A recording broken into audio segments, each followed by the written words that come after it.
నుంచి ఒక ప్రోమో విడుదలైంది. ఆ ప్రోమోని గాని మనం ఒకసారి చూసుకున్నట్లు అయితే బిగ్ బాస్ అయితే సెకండ్ లెవెల్ టాస్క్ అంటూ మరొక టాస్క్ ఇచ్చేయడం జరిగింది కంటెస్టెంట్స్ అందరికీ. ఆ టాస్క్ పేరు జాగ్రత్తగా నడు లేదంటే పడతావు అంటూ ఒక టాస్క్ ఇవ్వడం జరిగింది.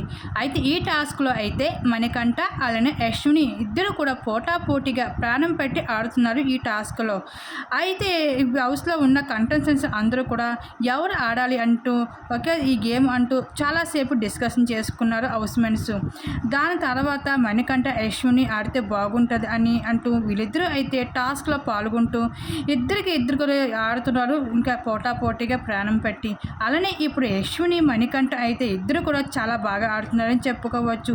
అయితే ఈ టాస్క్లో అయితే ఇద్దరు కూడా ఎవరికి ఎవరు అయితే సంబంధం లేకుండా బ్యాలెన్స్ చేసుకుంటూ ఆ బాల్ని అయితే ముందుకు వేయాల్సి ఉంటుంది. అలా ఎవరైతే ముందుగా ఆ బాల్స్ అందులోని వేస్తారో వాళ్ళే ఈ టాస్క్లో విజయం సాధించినట్లు అంటూ బిగ్ బాస్ తెలియజేశారు.